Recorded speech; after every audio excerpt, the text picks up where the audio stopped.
the market is at all-time highs in all three commodities simultaneously. This isn't silver, this isn't gold, this isn't copper. And metals are the energy of the future. Well, that's the purest formation I've ever seen in metals. And it's not only the purest formation, it's the purest formation that actually happened. It didn't get rejected. How many times have pundits been saying to you over the years, this is a cup and handle, or that's a wedge, or this is going to be a breakout? It's not a breakout until it's a breakout. Well, we're in the breakout now, so believe it. The lid is off, and I happen to agree with Michael. If you are nervous and you do want to take profits and a portion of your money is trading scared, then take those profits. But most stackers aren't trading scared because they're not trading with leverage. Gold and silver kicked off the week with notable volatility as investors reacted to last Friday's breakout moves and extended gains through Sunday evening.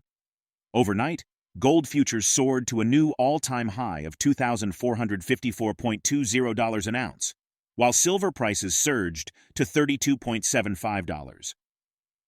Although both metals retreated slightly from their recent highs as the North American trading session began, they continue to attract new momentum. VinceLanci highlighted technical indicators, such as the cup and handle formation, a bullish signal in technical analysis, present in the metals market. Lanci noted that the formation's realization suggests the current market rally is genuine and significant. Analysts also observed that silver is finally outperforming in the precious metals sector. It is gaining significant attention as both a monetary and an industrial metal. The move of copper to a record high above $5 per pound also creates solid momentum for silver. Lanci emphasized that the current market rally is distinct from past rallies because it simultaneously includes all three major commodities, silver, gold, and copper, reaching all-time highs. This widespread rally underscores the potential for sustained growth in the precious metals sector. Analysts expect that gold and silver prices will continue to rise. However, to mitigate risks, they advise investors to avoid chasing the market at current levels. Despite past experiences that may lead to skepticism about sustained positive trends, Lanci encourages trust in the current rally. The simultaneous surge in commodities and metals is highlighted as a significant and unique event. Join us as we delve into VinceLanci's insights. To stay updated with our latest uploads, subscribe to our channel and activate notifications. Thank you. I want to, share with you that knowing Michael for a relatively brief period of time and not a huge technical analysis person, I appreciate it when someone who has been bullish takes stock of a situation but doesn't in a knee-jerk fashion tell you, take your profits. Frequently, pundits, analysts, they will say that because they don't want to be wrong.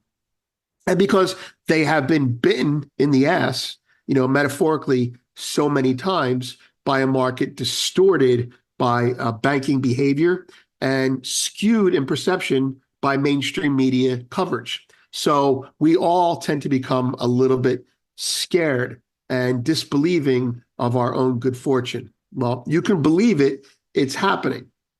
He goes on to continue back the vibe of his report. He goes on to talk about there are retracements headed our way, right? They could be big, but none of them is meaningful. I'll let you know if they are meaningful. That's his point about the credible correction. But this is unlike most other rallies. Cap that off. If you're asking why is it unlike most other rallies, as I do, well, empirically, the market is at all-time highs in all three commodities simultaneously. This isn't silver. This isn't gold. This isn't copper. This is commodities.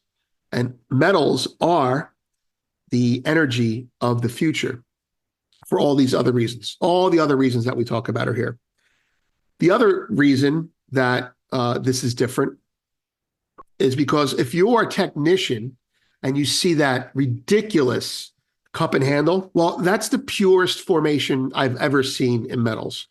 And it's not only the purest formation, it's the purest formation that actually happened. It didn't get rejected. How many times have pundits been saying to you over the years, this is a cup and handle, or that's a wedge, or this is going to be a breakout? It's not a breakout until it's a breakout. Well, we're in the breakout now, so believe it. The lid is off, and I happen to agree with Michael. If you are nervous and you do want to take profits and a portion of your money is trading scared, then take those profits. But most stackers aren't trading scared because they're not trading with leverage. VinceLanci notes that while mining stocks haven't surged as dramatically as gold and silver, they have significantly recovered from their lows. This recovery prompts prudent risk managers to reassess their positions and strategies. A recent Kitco report highlights that we have entered the phase of the bull cycle where gold mining stocks outperform gold itself. Over the past month, gold has increased by 1.3%, whereas the VanEck Gold Miners ETF is up 9%, and the VanEck Junior Gold Miners ETF is up 10%. Over the past 3 months, gold has increased by 20%, while GDX has surged by 37%, indicating accelerated leveraged gains. Lanci pointed out that the current rally in gold and silver differs from previous ones due to unique external economic, social, and political factors. This makes the present bull trend potentially more significant than past trends, particularly when compared to the late 1970s and early 2000s bull markets. Currently trading around $2,415, gold appears poised to make another new high. Analysts believe it would only take a 24% move for gold to breach $3,000, which he anticipates could happen sooner than most expect. Let's get back to the interview. Speaking about gold and silver, and miners, actually, even though miners haven't moved like gold and silver, they certainly have moved off their lows. After a big move, all good risk managers catch their breath and reassess. Many are telling clients to peel off length, and Michael Oliver is not. Rather, he is giving the go-ahead to not be cynical and wait for the next shoe to drop, as it so often has in the past. As we have said before, the lid is off on these markets, and it will be a matter of shortening time. In his weekend 360 report, he updates subscribers on all major markets, stocks, bonds, gold, miners, etc. But he's focused this week on monetary metals and T-bonds. We're going to share an excerpt from the monetary metals with you. And before we share it, we just want to add this. After a big move in any market, it's always good to take stock, and most of you probably are. The external advice you're going to get is likely from many people, and I'm not saying they're wrong, but I'm saying they're going to say, take some profits here. And that's the old gold and the old silver. And the reason it's the old gold and the old silver, not just because the lid is off or because I say the lid is off, but because we're always waiting for the other shoe to drop. We have been trained to think, the lid isn't off. And I'm telling you that the lid is off. That's why I say that. It's a psychological thing. So when advisors tell you to take profits, that advice could be very, very good. Always close risk when you're unsure of a situation. That's a motto that I stick to very strongly. However, 20, 30 years of this have made us all potentially people that cut profits short, right? So temper your cautiousness with enthusiasm. This time is different.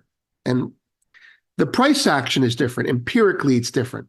And so the behavior that led to the price action is different. Will it continue to be different? Nobody knows. Regarding the monetary metals acceleration and our analysis of those markets by Michael Oliver, MSA Markets, we now argue that gold and related are entering the more dramatic phase of their bull trend.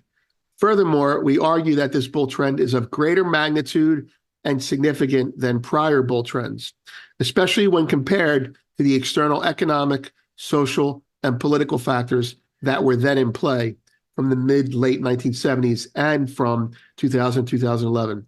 This is not just another gold bull trend. We've noticed that most market research timing reports, even those that claim a positive bias towards gold, have been skeptical of the recent advance. Many have urged their subscribers to take profits repeatedly, here and there, and often expressed doubt that this surge is sustainable, to the point of what I just said. That's the sort of advice that has tended to move many gold investors out of the market based on being cautious. Looking ahead, as we continue to monitor this dynamic market, what are your thoughts on the current rally in precious metals? Do you believe this trend will be sustained, or are we headed for a correction? Share your perspective in the comment section. If the video resonates with you, join our community by subscribing to our channel and enabling notifications with the bell icon. Thank you for being a part of our community.